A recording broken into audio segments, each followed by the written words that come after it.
कक्षा 7वीं की student finally आपका विषय यहाँ विज्ञान का अर्धवार्षिक परीक्षा सत्र 2024-25 के पेपर लेके आ चुके हैं। आप लोग बहुत सारे यहाँ पर कमेंट आए थे कि विज्ञान विषय पेपर लाओ, तो फाइनली आपका पेपर आ चुका और इसी वीडियो में आपका संपूर्ण उत्तर सहित यहाँ विज्ञान विषय पेपर कराया जाएगा। ठीक है, तो आप वीडियो को लाइक कर लीजिए और चैनल को सब्सक्राइब कर लीजिएगा। साथ ही इस वीडियो को आपको अपने दोस्तों तक भी शेयर कर दें, जिससे वो भी 60 में 60 नंबर लेके आ सके विज्ञान विषय पेपर में। ठीक है, तो इस वीडियो को अपने दोस्तों तक भी शेयर कर दीजिएगा। ठीक है, और आपको वीडियो को यहाँ पर लाइक जरूर कर लेना है। ठीक है, और आप यहाँ पढ़ सकते हैं राज्य शिक्षा केंद्र मध्य प्रदेश भोपाल अर्धवार्षिक परीक्षा सत्र 2024-25 विषय विज्ञान हिंदी माध्यम। ठीक है, पूर्णांक 60 नंबर का रहेगा। कक्षा 7 समय आपका रहेगा 2.5 घंटे का। तो चलिए स्टूडेंट, जो आपका विषय विज्ञान पेपर वो देख लेते हैं। तो आपको जूम करके दिखाते हैं जिससे आप यहाँ पर अच्छे देख पाएंगे। तो आप यहाँ पर देख लीजिए, आपके आते हैं बहुविकल्पी प्रश्न आते हैं, प्रश्न 1 से 5 तक। तो निर्देश आता है प्रश्न को पढ़कर नीचे दिए विकल्पों में से सही विकल्प चुनकर उत्तर लिखिए। तो आपका पहला आता पत्तियों की सतह पर पाए जाने वाले सूक्ष्म छिद्र जो गैसों का आदान प्रदान करते हैं कहलाते हैं।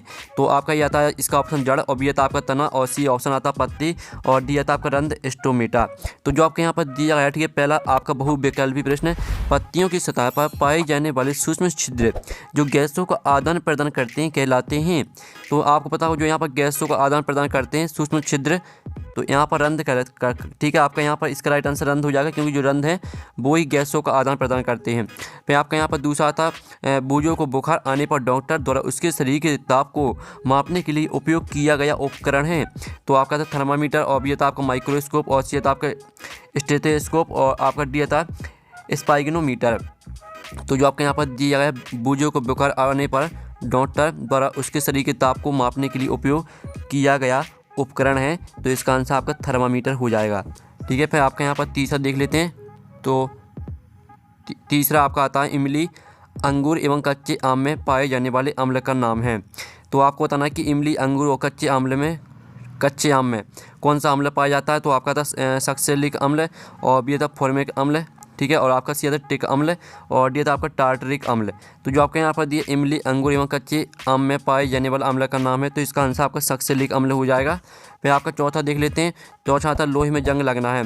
ठीक है, रासायनिक परिवर्तन से होता है, या ऑक्सीजन से होता है, नमी से होता है, या तीनों कथन सही है। तो यहाँ पर लोहे में जंग लगना है, तो इसका आंसर रहेगा आपका रासायनिक परिवर्तन है। फिर आपका पाँचवा आता है, ठीक है, शरीर में से अपशिष्ट पदार्थों को बाहर निकालने का प्रक्रम कहलाता है। तो इसका आंसर आपका निकिल हो जाएगा। ठीक है, अब चलिए जो आपके यहाँ पर प्रश्न 1 से लेकर 5 तक दिए गए थे आपके बहुविकल्पी प्रश्न, वो हमने कंप्लीट करा दिए हैं, आपने अच्छे से यहाँ पर याद कर लिए होंगे। अब आते हैं आपके यहाँ पर रिक्त स्थान की पूर्ति कीजिए। प्रश्न क्रमांक 6 से 10 तक आपके दिए गए हैं रिक्त स्थान। तो निर्देश आता है रिक्त स्थान की पूर्ति कीजिए, प्रत्येक प्रश्न के लिए 1 अंक निर्धारित है। तो आपके यहाँ पर ऑप्शन दिए हैं, ठीक है, श्वासरंध्र, साथ हाइड्रोक्लोरिक, मुकुलन, LED, हाइड्रोक्लोरिक HCl। ठीक है, इन्हीं में से आपको रिक्त स्थान भरना है। तो आपका 6वां आता अमाशय अम्ल का स्त्रवण करता है।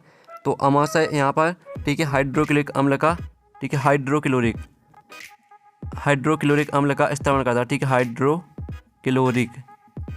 है, हाइड्रोक्लोरिक आपका यहाँ पर राइट आंसर हो जाएगा। ठीक है, 6 में का आंसर आपका हाइड्रोक्लोरिक रहेगा। फिर आपका 7वां आता है कॉकरोच में श्वसन अंग डोडो होते हैं। तो यहाँ पर कॉकरोच में श्वसन अंग डोडो होते हैं, क्या होते हैं, श्वास रंध्र होते हैं, श्वास रंध्र। ठीक है, ये आपका यहाँ पर आंसर हो जाएगा। फिर आपका आता है 8वां विद्युत की बचत के लिए डॉट बल्ब का उपयोग करना चाहिए। तो विद्युत की बचत के लिए आपको यहाँ पर, ठीक है, LED बल्ब का उपयोग करना चाहिए, L, ठीक है, E और D, ठीक है, LED आपका जो यहाँ पर लिखा है, ये आपका ये 8वें क्वेश्चन का आंसर, और ये आपका 7वें वाले का। ठीक है, फिर आपका 9वां था ईस्ट में डॉट द्वारा जनन होता है। तो ईस्ट में होता है आपका यहाँ पर किसके द्वारा जनन, ईस्ट में होता है आपका मुकुलन द्वारा। ठीक है, तो इसका आंसर आपका मुकुलन हो जाएगा। ठीक है, मुकुलन आपका राइट आंसर रहेगा। फिर आपका यहाँ पर आता है 10वां श्वेत प्रकाश डॉट बड़ों का मिश्रण है। तो यहाँ पर श्वेत प्रकाश 7 बड़ों का मिश्रण है। तो इसका आंसर आपका 7 हो जाएगा। ठीक है, तो इस तरह से जो आपके रेगिस्तान वो कंप्लीट हो जाते हैं। पहले का आंसर आपका रहेगा हाइड्रोक्लोरिक, ठीक है, और फिर आपका 7वें का आंसर रहेगा श्वासरंध्र, और 8वें का आंसर आपका LED, और 9वें का आंसर आपका रहेगा मुकुलन। ठीक है, 9वें का आंसर मुकुलन, और 10वें का आंसर 7। तो 7 कहाँ पे लिखा आपका ये रहा। ठीक है, तो 10वें का आंसर 7 रहेगा। तो इस तरह से आपका जो रेगिस्तान वो कंप्लीट हो जाते हैं। तो स्टूडेंट अब आपके यहाँ पर आते हैं अति लघु प्रश्न आते हैं, प्रश्न 11 से 16 तक। तो आपका यहाँ पर निर्देश आता है प्रश्न का उत्तर 1 या 2 वाक्यों में लिखिए, प्रत्येक प्रश्न के लिए 2 अंक निर्धारित है। तो आपका 11वां आता है, ठीक है, पोषण किसे कहते हैं, और भोजन के प्रमुख घटकों के नाम लिखिए। तो इसका आंसर रहेगा, ठीक है, सजीव द्वारा भोजन ग्रहण करने एवं इसके उपयोग की विधि को पोषण कहते हैं। और भोजन के प्रमुख घटक आपके प्रोटीन, कार्बोहाइड्रेट, वसा, खनिज लवण और विटामिन और जल। ये आपका रहेगा 11वें क्वेश्चन का आंसर। ठीक है, फिर जो आपका 12वां क्वेश्चन दिया गया, सूर्य द्वारा पृथ्वी तक ऊष्मा किस प्रक्रम द्वारा पहुँचती है। तो इसका आंसर रहेगा ठीक है, सूर्य द्वारा पृथ्वी तक ऊष्मा विकिरण प्रक्रम द्वारा पहुंचती है। ये आपका 12वें क्वेश्चन का आंसर। फिर आपका यहाँ पर देख लेते 13वां क्वेश्चन। ठीक है, अम्ल किसे कहते हैं, उदाहरण सहित लिखिए। तो इसका आंसर रहेगा वे पदार्थ जिनका स्वाद खट्टा होता अम्ल कहलाते हैं। उदाहरण रहेगा आपका एसिटिक अम्ल और सिट्रिक अम्ल। फिर आपके यहाँ पर देख लेते हैं। ठीक है, आपका 14वां आता है, जब कोई प्रकाश कण चमकदार पृष्ठ पर ठीक टकराकर उसी माध्यम में हो तो प्रकाश की इस गुण को क्या कहते हैं। तो आप यहाँ पर देख लीजिए, जब कोई प्रकाश कण चमकदार पृष्ठ पर टकराकर उसी माध्यम में जाती है तो प्रकाश की इस गुण को प्रकाश का परावर्तन कहते हैं। ठीक है, जो आपके यहाँ पर लिखा है, यहाँ पर लिखा प्रकाश, ठीक है, प्रकाश का परावर्तन कहते हैं। तो ये आपका 14वें क्वेश्चन का आंसर हो जाता है। फिर आपका 15वां आता है, दिया गया चित्र आपने कहाँ देखा और यह चित्र किस लिए लगाया गया है। ठीक है, तो इसका आंसर रहेगा आपका यहाँ पर चुंबकीय प्रभाव और तापीय प्रभाव। ठीक है, आपका रहेगा 15वें क्वेश्चन का आंसर। 16वां आता, पाचन को परिभाषित कीजिए। तो यहाँ पर पाचन एक भौतिक रासायनिक प्रक्रिया है जिसमें भोजन को छोटे छोटे घटकों में तोड़ा जाता है ताकि वे रक्त धारा में अवशोषित हो सकें।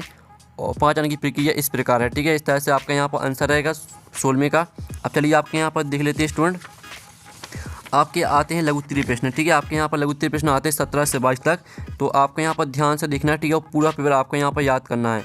तो आप यहाँ पर देख लीजिए 17 से 22 तक आते हैं आपके लघुत्तरीय प्रश्न। तो आपका निर्देश आता है प्रश्न को उत्तर 40 से 50 शब्दों में लिखिए। प्रत्येक प्रश्न के लिए 3 अंक निर्धारित है। तो आपका यहाँ पर आता है 17वां, यदि दो वस्तुओं का ताप समान होगा तो क्या ऊष्मा स्थानांतरित नहीं होगी। तो आपका जो यहाँ पर इस 17वें प्रश्न का आंसर रहेगा तो वो हम यहाँ पर देख लेते हैं। तो आप यहाँ पर देख लीजिए, यदि दो वस्तुओं का तापमान समान होगा तो उनके बीच ऊष्मा का स्थानांतरण नहीं होगा। ऐसा इसलिए क्योंकि ऊष्मा हमेशा गर्म वस्तु ठंडी वस्तु की ओर प्रवाहित होती है। जब दो वस्तुओं का तापमान एक जैसा होता है तो उनके बीच ऊर्जा का कोई स्थानांतरण नहीं होता। ठीक है, आपका आंसर हो जाएगा। फिर आपका आता है 18वां, जब हम अत्यधिक धूल वाली वायु में सांस लेते हैं तो हमें छींक क्यों आती है। ठीक है, तो इसका आंसर आप यहाँ पर देख लीजिए, धूल वाली वायु में सांस लेने से हमारे श्वास के साथ धूलकण की श्वास नली में प्रवेश कर जाते हैं ताकि जबकि हमारा श्वसन तंत्र उन्हें स्वीकार नहीं करता और फेफड़ों से तेज वायु उन्हें बाहर निकालने का प्रयास करती है, जिसके परिणामस्वरूप हमें छींक आ जाती है। ये आपका आंसर रहेगा। फिर आपका यहाँ पर आता पोषक व पोषण में आपको अंतर लिखना है। तो आप यहाँ पर देख लीजिए, ये आपका पोषक और पोषण में अंतर है। ठीक है, दोनों हेडिंग डालना है। पहले तो आपको डालनी है हेडिंग पोषक तत्व, फिर दूसरी डालनी है आपको पोषण, और इस तरह से पूरा याद कर लेना है। फिर आपका यहाँ पर आता है, ठीक है, आप यहाँ पर देख लीजिए मौसम की रिपोर्ट कौन तैयार करता है। तो इसका आंसर देख लीजिए, मौसम की रिपोर्ट भारत मौसम विभाग मौसम विज्ञान विभाग द्वारा तैयार की जाती है। यह विभाग प्रतिदिन विभिन्न स्थानों से वहाँ के ताप, पवन वेग तथा आर्द्रता के आंकड़ों के आधार पर मौसम का पूर्ण अनुमान लगाया जाता है। ये आपका आंसर रहेगा। फिर आपका यहाँ पर आता है निष्कासन किसे कहते हैं। तो आप यहाँ पर देख लीजिए, व्यर्थ पदार्थों को शरीर से निकालना, यही आपका निष्कासन कहलाता है। जैसे CO2 आपका हो गया, और उपाच्य खाद्य पदार्थ और लवण, ये आपका आंसर हो जाएगा। फिर आपका आता है भौतिक एवं रासायनिक परिवर्तन में अंतर लिखिए। तो आप यहाँ पर देख लीजिए, आपका भौतिक और रासायनिक परिवर्तन में अंतर। भौतिक परिवर्तन में कोई नया उत्पाद नहीं बनता, जबकि रासायनिक परिवर्तन नए उत्पाद बनते हैं। भौतिक परिवर्तन प्रतिवर्ती होते हैं, जबकि रासायनिक परिवर्तन अपरिवर्तनीय होते हैं। आपको यहाँ से 3 अंतर याद करना। भौतिक परिवर्तन पदार्थ का रूप बदलता है, लेकिन रासायनिक पहचान नहीं बदलती। इस तरह से आप यहाँ से 3 अंतर याद कर लीजिएगा। और जो आपका यहाँ पर आता है, ठीक है, इस तरह से आपका 22वां क्वेश्चन कंप्लीट हो जाता है। फिर आपका आते द्वितीय प्रश्न आते 23-26 तक। तो निर्देश आता है प्रश्न उत्तर 75-100 शब्दों में लिखिए। प्रत्येक प्रश्न के लिए 5 अंक निर्धारित है। तो 23वां आता है किन्हीं 3 प्राकृतिक सूचकों के विषय में लिखिए। तो इसका आंसर है आपका हल्दी, लेटमस, गुड़हल की पंखुड़ियाँ। ठीक है, आपके 3 नाम यहाँ पर हो जाते हैं। फिर आपका आता है, ठीक है, शारीरिक कलाप के बाद में हमें भूख क्यों लगती है समझाइए। तो आप यहाँ पर देख लीजिए, भूख और तृष्णा का नियमन अंतःस्रावी पाचन और तंत्रिका तंत्र के बीच जटिल अंतःक्रियाओं द्वारा होता है, जिनमें से प्रत्येक मस्तिष्क को रासायनिक संकेत भेजता है ताकि यह निर्धारित किया जा सके कि भोजन करने का समय हो गया है या नहीं। ठीक है, इस तरह से पूरा आपको कहलाता है, यहाँ तक याद करना है। फिर आपका जो यहाँ पर आता है ऊष्मा का स्थानांतरण किस प्रकार होता है समझाइए। तो आप यहाँ पर देख लीजिए, आपका 25वां क्वेश्चन का आंसर ऊष्मा चालन, संवहन और विकिरण के माध्यम से स्थानांतरित होती है। तो माध्यम से होता है, यहाँ तक याद कर लीजिएगा। फिर आपका जो यहाँ पर आता है 26वां, जंग लगने के लिए कौन से 2 तत्वों की उपस्थिति अनिवार्य है। तो आप यहाँ पर देख लीजिए, जंग लगने के लिए, ठीक है, आपके यहाँ पर ऑक्सीजन और पानी या जल वाष्प दोनों की उपस्थिति जरूरी है। तो इस तरह से पूरा आपका प्रक्रिया तेज होती है, यहाँ तक याद करना है। तो इस तरह से जो आपका पेपर है पूरा यहाँ पर कंप्लीट हो जाता है।